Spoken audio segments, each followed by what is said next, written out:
di Oh. Void belum berubah. Nah, nggak berubah sih. Yang berubah tuh setahu gue itu Maruzama. Mereka tuh banyak main-mainin player-player lainnya juga yang masuk roster mereka.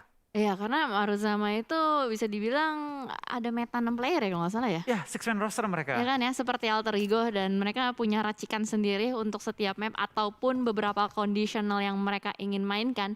Berarti bisa dibilang ada plan A, plan B, dan plan C untuk tim tersebut.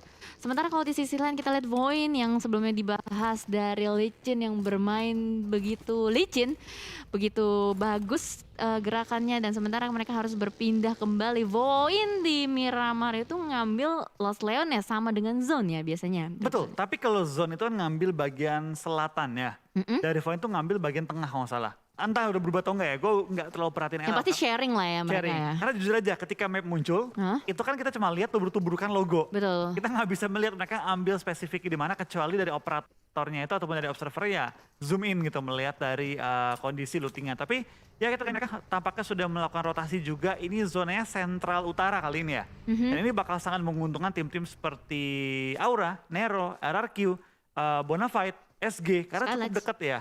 Cukup dekat dengan area mereka. Benar, itu adalah tim-tim yang penghuni utara. Tapi kali ini kalau kita lihat close combat, lagi-lagi Eagle bertemu dengan Aura kali ini. Dari Katalis ternyata dijepit kiri dan kanan. Jaden berhasil untuk men-takedown seorang Katalis, dan itu ternyata Anthem. Dari sisi lain berusaha untuk menembak, tapi ternyata what happened, No Mercy berusaha untuk melakukan repositioning dan berhasil untuk melakukan repositioning turun ke bawah. Iya itu Anthem sayang banget ketika dia melakukan spray dan pas banget secara No Mercy buka badan pelurunya habis. Iya, Itu pak kalau dia nggak habis itu pasti dari seorang No Mercy terlalu open tadi. Betul. Tapi ya mungkin No Mercy juga udah memperhitungkan jumlah pelurunya. Dia ngitungin dari suaranya. Yang namanya feeling pro player udah tahu kan kapan bakal habis si pelurunya. Dia langsung ngebuka badan dan dia menggunakan timing tersebut untuk keluar dari pertahanan dan mundur ke belakang. ya soalnya pergerakan mundurnya benar-benar open banget yang ngebokongin begitu saja. Dan sementara kalau kita lihat Anthem yang masih mengunci pergerakan dari player-player Aura, dan sementara dari Jaden pun akan berusaha untuk mengokang granat demi granat. Kali ini perbukitan di San Martin akan diperebutkan oleh dua tim ini. Ya pertemuan juga dari Aura, dari tim Eagle. Tampaknya kali ini fightnya cukup berdarah di mana kita bakal ada seorang nomor sih hampir kenok juga tadi dan sudah berhasil melakukan healing kali ini ya. Dan Aura masih punya keunggulan jumlah anggota 4 versus 3 tapi mereka nggak punya compound, sementara di mana No Mercy lagi-lagi terkena bom yang hampir menumbangkan dia, tapi balik lagi hampir tidak pernah lah cukup. Betul sekali. Jadi mau nggak mau healingnya atau healing kit dari first aid-nya harus dipakai terus-menerus. Dan sementara kalau kita lihat ini seperti pertemuan yang terjadi di match pertama, di mana di bagian area open field Miramar ada Eagle dan juga Aura yang bertemu, tapi kali ini kayaknya langsung saja ada terobosan dari seorang Chison dan juga Jaden dengan mobil langsung terobos masuk ke arah rumah-rumah. Kali ini dari Anthem akan sedikit tarik mundur juga, dan Chison sudah mulai menyisir bagian rumah-rumah, mencari kembali juga dari Jaden, akan memasak granat nampaknya, tapi Anthem masih belum bergerak. Ada bakaran molly yang dilakukan Jaden, masak begitu lama, begitu matang, dilemparkan ke depan tapi miss. Kena akhirnya. Connect dan Anthem tampaknya akan tersungkur ke arah tanah di mana Alpha dan juga Leon tampaknya cukup jauh untuk nge-backup seorang Anthem. Di sini Aura sudah punya keunggulan cukup besar dari segi posisi, dari segi jumlah anggota juga. Harusnya dari Eagle udah mulai back off sih. Mulai back off dan menghindari fight, dan benar saja Alpha dan juga seorang Leon akan coba mundur dan menghindari tim Aura push mereka secara utuh. Aura pun kayaknya coba nge-clear area dan memastikan compound kali ini kosong dan aman. Yes, benar-benar dipukul mundur, dan Eagle langsung split ke bawah. Dia split jauh loh ya. Satu ke kiri, satu ke kanan, berusaha untuk kabur dan menghindari, menyelamatkan placement point juga pastinya. Sementara untuk di sisi lain, Livescape kali ini yang lagi-lagi melakukan late rotation. Beberapa kali gue ngeliat Livescape mulai melakukan late rotation, lebih bermain di pinggir-pinggir juga dan menghindari keramaian seperti yang tadi juga di Miramar game pertama. Betul, kita bagian juga dengan zona yang kembali sentral dari Cruz del Val hingga ke Pecado, dari El Zahar hingga sampai ke San Martin. Ini bakal mengambil banyak posisi yang cukup enak untuk diambil, terutama di area San Martin dan juga HDP. Nah, pasti juga di kanannya dekat jangkar gunung-gunung yang tinggi dan ngebuka map ke semua arah. Benar-benar ada banyak sekali gunung-gunung atau high ground yang bisa dimainkan juga pastinya. Dan sementara tim yang lagi melakukan rotasi semuanya berusaha untuk masuk ke dalam, ganti-gantian mobil juga pastinya dilakukan. Ini benar-benar menjadi Miramar yang kurang lebih deja vu dengan match pertama. Cuman bedanya ada beberapa commit fight yang dilakukan, dan akhirnya ada beberapa tim yang memang mau tidak mau harus mundur saja supaya bisa menyelamatkan posisinya sampai ke circle-circle berikutnya. Betul. Terlihat juga beberapa tim masih nahan sakitnya Blue Zone, ada SUBG, ada Livescape juga, tapi cukup banyak yang sudah mengambil tempat di dalam area central zonanya, di mana Aura sudah berhasil mengusir lawannya. 3 tim lagi nahan sakitnya Blue Zone dan 3 tim ini sedang mencari nih rotasi-rotasi yang sekiranya enak. Kalau setahu gue Livescape, yang gue tahu tuh mereka sering ngebaca pergerakan tim lain juga. Ya, Mereka adalah tim dengan semakin banyaknya game yang berjalan, semakin banyak juga gameplay-gameplay baru yang mereka berikan kepada kita. Sama seperti season lalu, makin banyak game jalan, makin Betul. kuat Livescape-nya. betul. Livescape itu adalah tipe tim yang mapping. Itu Ya. biasanya Kato ya, soalnya yang seperti beberapa interview mereka lakukan juga, mereka selalu bilang mapping itu adalah kekuatan mereka. Karena dengan informasi banyak yang mereka dapatkan, dan apalagi ini adalah Battle Royale dan ini tanpa ada sound visualization, itu akan semakin membuka informasi dan jalur untuk bisa masuk ke dalam circle. Oh, tapi lihat dari Alter Ego tampaknya sudah punya angle shoot ke arah tim Aura. Tapi dari seorang Spav tidak membuka tembakan. Sedangkan di sisi belakang Super Una, knockout. Gue gak tahu nih knockout ini apakah lagi nahan sakitnya Blue Zone kena peluru lalu knock. Atau misal dia lagi low pengen nge-heal malah tubruk batu. Knock gitu kan, bisa juga kan? Bisa jadi. Karena ini juga baru zona kedua ya, agak sedikit aneh juga kalau melihat ada yang ter-takedown oleh zona. Tapi kita harap Una masih bisa di-revive karena posisinya juga nggak terlalu deres-deres banget dengan circle seperti ini. Dan ternyata kamera mulai bergeser kembali juga ke arah tim Bonafide. Bonafide yang sebagaimana kita tahu mereka bermain dengan sangat galak. Oh. Tapi kali ini, kok Sampai tumbang loh. oke, berarti teman-temannya mungkin lebih memilih untuk merelakan Una begitu saja. Mungkin jauh jaraknya. Mungkin jauh, mungkin Jadi jauh. daripada disusul keluar zona begitu jauh, menghabiskan banyak sekali first aid, jadi lebih baik ya udah direlakan saja di bagian blue zone-nya. Dan kali ini dari zone, ini adalah tempat yang tadi terjadi perang ya di Perang besar. rumah ini. Betul. Perang besar, ada RRQ juga yang tadi tidak berhasil untuk mendapatkan area tersebut. Namun di sisi lain, ini dia area yang cukup nikmat sudah mulai diambil oleh Nero juga. Tidak berpindah berarti Nero dari manapun ya. Tadi sempat keluar loh padahal. Kan sempat terpantau mereka tuh menuju ke arah WTP. Mungkin dengan zona yang kembali menuju ke arah center. Mereka balik ke arah HDP yang mereka tahu kosong. Udah clear. Dan terlihat juga dari BTR sudah keluar dari area Kado. Nempel ke ujung-ujung antara HDP dan juga San Martin. Dan sekarang mungkin akan rotasi kembali menuju ke bagian open field. Ataupun ke arah rumah panjangnya. Nah dimana sekarang dari Victim pun sudah mengambil area gudang. Harusnya BTR akan mendapat info dan akan menuju ke arah rumah panjang atau ke arah compound depannya mereka tuh. Betul sekali. Tapi kalau kita lihat kali ini dari Bigetron Red Alliance nampaknya masih panjang. berusaha untuk mencari checkpoint. Yuhai, dilewatin? Enggak? Nah ini rumah panjang nih. Oke. Ini enak banget sih, karena ini rumahnya cukup enak untuk Dan dijaga pas. dan pas banget loh dia. Timing untuk ngambil komponnya perfect dari tim BTR, dapatin satu pick off juga sekaligus mengusir tim Victim keluar di area ini. Pas banget ya. Datang nyampe ada mangsa baru. Dan itu dari Genfos sama sekali belum siap, kelihatan banget tiba-tiba mendengar ada beberapa mobil jalan dan itu posisinya benar-benar terbuka. Belum berhasil untuk melakukan setup atau ada obstacle, tidak ada obstacle juga sama sekali ya. Dan itu yang membuat tadi Genfos dengan sangat mudah bisa ter-takedown. Dan ini akan menjadi rumah yang benar-benar dikuasai oleh Bigetron Alliance. Belum ada tim yang berusaha untuk men-retake dan sementara di sisi lain Maruzama yang sedang melakukan rotasi nampaknya dipotong satu persatu pergerakannya oleh tim Zone dan ternyata ada yang tabrak batu. Cannot, what happened? Dia benar-benar melakukan sebuah kesalahan yang menjadi fatal. What happened dengan seorang Kenot? Dia nabrak batu atau gimana itu? Saya dia tiba-tiba berhenti dan itu berdiri tempat yang benar-benar open se-open-opennya. Dan gue gak ngerti what happened.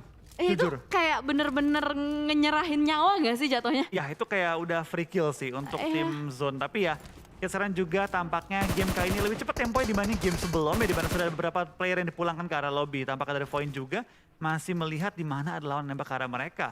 Dari seorang Star sudah mulai mengeluarkan juga sniper dan sudah mulai mencari kepala-kepala dari tim Void untuk di-eliminate kali ini. Oke, ini menarik karena Star seorang diri saja menjaga bagian bibir zona. Gue belum melihat ada kawan-kawan Star yang berada di sekitar mereka.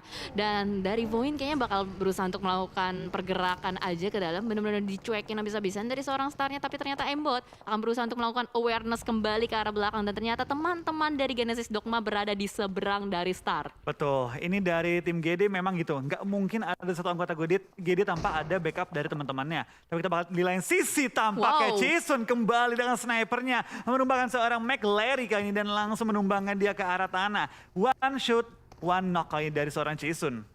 Betul sekali dan kali ini dari RQ bertemu kembali dengan Aura sebelumnya close combat. Kali ini sedikit jauh, ada medium to long range combat. Sementara dari Void nampaknya berhasil untuk bergesekan juga dengan Genesis Dogma. Tapi ternyata dari Aura yang berhasil untuk men-take down satu player di depan sana. Nggak terlalu fokus juga dengan Larry kali ini. Dari Ciel yang berhasil untuk menahan pergerakan dari Aimbot. Nggak bisa kemana-mana, tapi ternyata Booms juga di sisi lain. Menjepit pergerakan dari Maruzama.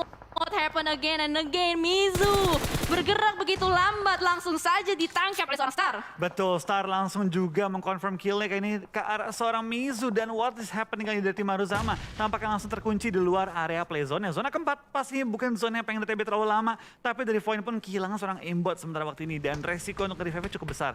Ya deh, dengan sisa, lengkap anggota Masih mereka. lengkap? Langsung pindah dan coba untuk menemukan jalur rotasi yang lebih aman. Oke, ini menarik banget karena beberapa rotasi yang terpantau ini terus-menerus dipotong. Dan dari GD sebenarnya belum touchdown juga. Ciel berhasil untuk mendapatkan dan mengamankan satu elimination point atas satu player Void. Ya, kita bagi juga tampaknya banyak banget tim yang langsung mengambil pinggiran zonanya di mana terlihat ini zona banyak mengambil perbukitan. Sebenarnya Ciel masih kunci juga oleh tim Void yang kali ini masih menahan rotasi mereka. 517 meter menuju ke arah zona dan masih ada waktu 5 detik bersama dengan Blue Zone yang akan bergerak kali ini. Oh, this is a bad idea sih kayaknya. Karena udah mulai berasa banget nih zonanya kalau misalkan bergerak secara beriringan. Tapi kita akan lihat seperti apa Ciel movementnya untuk bisa survive seorang diri saja. Bahkan kali ini setup smoke sudah mulai dibuka. Hanya ada satu bagi yang bisa menemani perjalanan dari Ciel dan dilemparkan granat ke depan. Tapi ternyata Debs benar-benar on point banget granatnya. Betul, itu udah on point banget langsung menemukan targetnya. Aura sudah ngambil perbukitan dan akan bermain pelan-pelan. Step by step ke arah depan, tidak terburu-buru menuju ke arah lower ground. Mereka pengen menggunakan high ground advantage mereka untuk coba men-take down anggota AE. Dan ketika ada yang knock, baru mereka akan rush cepat-cepatnya. Yes, mungkin ini akan berusaha di retake ya dari compound Alter Ego sendiri. Itu berusaha melakukan lemparan granat ke depan tapi masih belum connect. Potato sedikit mundur, nggak mau terlalu terbuka di bagian open field. Dan no mercy, udah mulai naik mobil, temannya dijemput.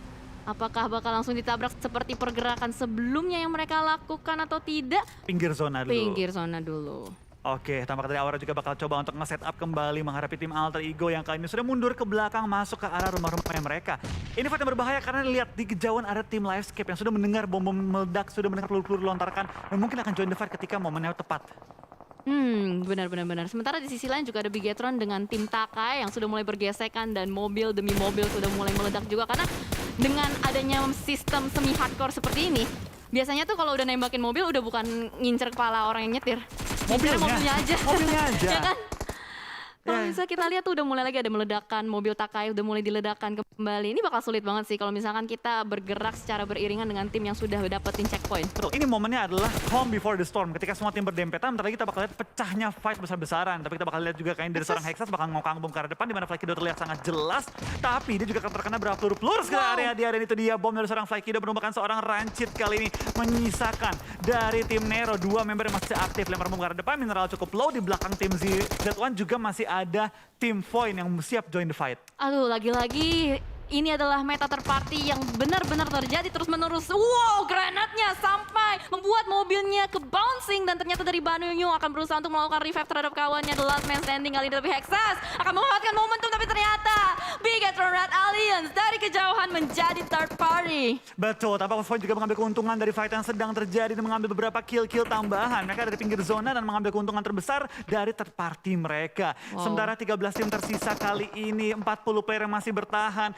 Tampaknya player demi player mulai berjatuhan masuk setelah kelima yang menuju ke arah open field kali ini. Yap, betul sekali seperti yang tadi Flo udah katakan, calm before the storm. Dan ini udah mulai menjadi stormnya, sudah mulai menggelegar perang demi perang pecah. Takai satu persatu juga berusaha untuk masuk tapi tidak bisa. Dan Banyu mau tidak mau harus terpulangkan juga di posisi yang tidak begitu baik.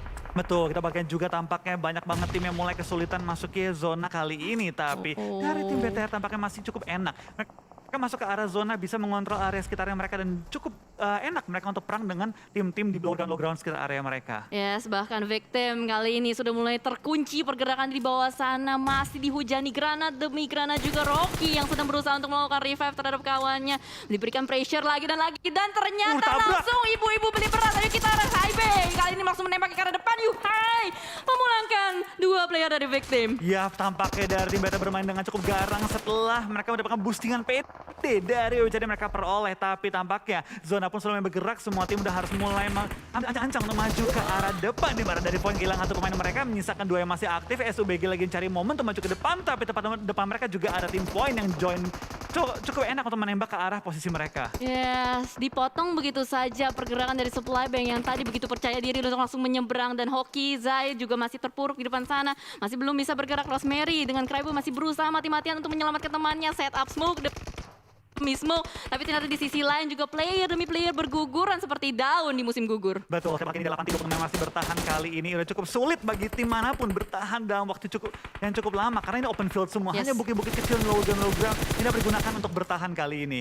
Wow, dan lagi-lagi Audrey, itu mobilnya melakukan atraksi berbahaya, ditembakin terus menerus oleh Daemon, tapi ternyata tidak connect. Audrey masih bisa survive, masih bisa menghindar dari peluru yang begitu banyak, tapi Toms langsung saja aware ke arah depan, tapi Daebot akan berusaha untuk melakukan lemparan granat ke arah depan karena mereka tahu ada mangsa baru di depan sana, ada Toms dan juga Audrey mulai mendekat. Nampaknya Genesis Doma dan Livescape akan bergesekan sebentar lagi. Betul, kita bakal juga dari tim SUBG tampaknya kehilangan seorang Hoki kali ini, di mana kita bakal lihat dari Kato kembali mendapatkan kill dari grenade yang dilempar. Daebot tampaknya terkena bom yang begitu tepat jatuh ke arah kepala dia. Dan kita bakal dari tim GD tampaknya cukup kesulitan dengan 2 member tersisa menghadapi Livescape yang lengkap dengan 4 member mereka. Yes, dan ternyata lagi mau di-revive, dibakar Daebot, darahnya begitu deras. Apakah mampu di-revive oleh seorang star? Karena Blue Zone-nya juga akan ikut andil. Tom lihat pergerakan mereka langsung menjaga bagian bibir circle, nggak dikasih lewat. Genesis Dogma nggak dikasih nafas, berhasil untuk melakukan revive, tapi ternyata terjatuh kembali. Sater berusaha untuk touchdown,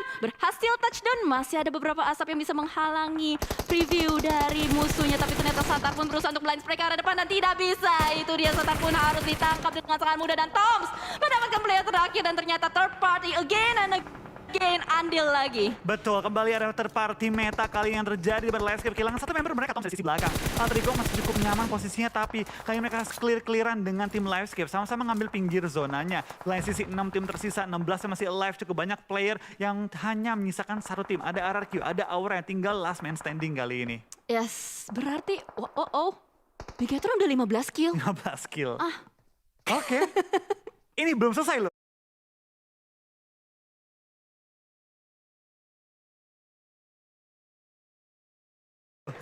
Mohon maaf, ini belum selesai. Apakah nanti rekor dari victim akan dipecahkan oleh Bigetron Red Alliance? Rekor elimination point kita akan lihat, karena sementara waktu Chuckles masih tertahan di belakang sana. So let's go teman-teman yang lagi nonton, support tim favorit kalian dengan nge-like live stream yang kalian tonton di YouTube PUBG Mobile Indonesia. Karena ini bakal seru banget, panas banget. Renal badannya kepanasan pun tidak bisa masuk ke dalam zona. Betul, tampaknya banyak banget player mulai berjatuhan oleh sakitnya Blue Zone kali ini, di mana banyak banget player harus terkunci posisi mereka ketika masuk ke area next zone-nya, tapi Kato terkena bom seorang diri dia sendiri. Dan akhirnya dari menyisakan 2 member lagi. Yes, dan Chuckles, wow, masih bisa survive. Ternyata Chuckles berada di belakang gundukan jerami, tapi posisinya udah ketahuan oleh player-player dari Bigetron Red Alliance. Terkunci, nampaknya masih berusaha untuk survive, dan tampaknya akan langsung di-eliminate oleh Loxi. Betul, kita pakai juga dari pergerakan tim Livescape. Tampaknya sudah berhasil nge-revive seorang Kato. Dan itu dia Potato tertangkap oleh seorang Yuhai. BTR 17 elim, dan belum selesai pertandingannya. Kill demi kill dikantongi terus oleh tim BTR. Sekarang Ryzen mengamuk bersama dengan para alien merah yang lainnya. Yes, aduh, ini benar-benar on fire banget. Bigetron Red Alliance menyapu satu demi satu, di sweeping semua areanya, dan kali ini menguasai daerah jam 11. Kayaknya punya mangsa baru juga. Livescape di depan sana sudah menjadi incaran, ditembakin terus-menerus. Livescape apakah mampu untuk lepas, tapi maybe tertangkap di depan sana. Jadi fight juga, tapi ternyata Bigetron Red Alliance dia mulai bergerak di positioning. Betul, dia meninggalkan area dia sebelumnya dan mulai nge-push ke arah tim Livescape. Kan dia tahu kalau kelamaan dikasih waktu, yang ada mereka keburu revive lagi. Tapi lihat dari tim Buana Fight, mereka juga punya posisi yang sangat enak. Mereka punya rumah, mereka punya atap yang meninggikan angle shoot mereka. Dimana Livescape tinggal menyisakan 1 player lagi, Audrey di sisi belakang terus dikunci oleh tim Bigetron, dan langsung kali ini di-eliminate, dan 21 kill, rekor season 4 dipecahkan kembali oleh tim Bigetron. Oke, 21 1 kill point, dan kita akan lihat siapakah yang mendapatkan winner chicken dinner karena ada 2 tim kali ini yang sedang bertahan. Ada Bonafide yang berada di bagian atap berhasil untuk menumbangkan seorang Zux di depan sana. Seorang Tuyul harus melakukan healing terlebih dahulu. Kemanakah circle-nya? Ternyata circle-nya berpihak untuk Bonafide. Apakah Bigetron Red Alliance mampu untuk bisa melakukan setup dan bergerak masuk ke dalam circle, atau malah Bonafide yang mampu mengeksekusikan zona yang mereka miliki sekarang? Betul, kita bakal lihat dari tim Bigetron. Tampaknya sudah memiliki 21 elim, tapi posisi mereka memang zona. Tapi sementara waktu ini sampai zona bergerak dalam waktu 25 detik. BFD masih punya high ground yang sangat menguntungkan bagi mereka. Dari BTR sekarang PR mereka adalah jangan kasih BFD masuk ke zona. Mau nggak mau mereka harus maju ke depan, ambil gunung-gunungan depan. Pastikan ketika BFD turun dari rumah mereka atau keluar dari area rumah mereka, mereka bakal langsung terpantau dan bisa di take down secepat-cepatnya. Balik lagi tuh BFD, mereka sekarang harus, gue rasa harus gabung sih. Harus pukul BTR dalam satu pukulan cepat. Jangan sampai mereka di pick off one by one. Ya, mereka harus regroup dan benar-benar harus melakukan eksekusi dengan rapi. Tapi kalau kita lihat smoke sudah mulai di pop out juga, sudah ada ledakan granat demi granat yang dilemparkan oleh tim Bonafide ke arah tim Bigetron Red Alliance, membuat player-player dari Bigetron nggak bisa bergerak secara leluasa. Dan dari Nux nampaknya sudah mulai melakukan flank ke arah kiri, tapi Nux nampaknya sudah mulai tertangkap juga oleh mata-mata Red Alliance. Kali ini darahnya terlihat sudah mulai tercicil, dan itu dia kepala di tapping. Ketangkap. Tapping langsung oleh Yuhai, tertangkap. Menyisakan 2 player saja di depan sana, tapi Ucup memegang senjata Rambo, ditembaki Ryzen-nya lagi bergerak-gerak dan tapping lagi oleh seorang Ucup. Begitu tajam, begitu on point, berusaha untuk menyisir area ini, dan Yuhai masih tersisa di belakang sana menembaki, melemparkan granat, connect lagi dan lagi ke arah Tuyul. Betul, ini 2 lawan 1 kondisi di mana dari BFD gue rasa mending dia nge-end aja sih. Knock-knock yang dia sudah dapati, end aja secepat-cepatnya dan dapati poin-poin tambahan karena dia termakan oleh Blue Zone, dikunci habis oleh seorang Luxi, bahkan kepalanya lagi dicari, pelan-pelan dicari, tapi Ucuk nggak bisa lari lagi. Itu dia, back To to back. back. Winner chicken dinner untuk tim Bigetron Red Alliance dengan total kill 24! What? Oh my god. Aduh. Aduh. Don't play bosku. Don't play bos gua. Bigetron Red Alliance 24 elimination point. Ini luar biasa banget dari tim Bigetron di game sebelumnya. Mereka sudah mendapatkan WWCD, kalau bisa dibilang ya mereka jaga posisi. Kali ini bukan jaga posisi, merebut posisi dari tim-tim lain dan berhasil mengantongi 24 elimination.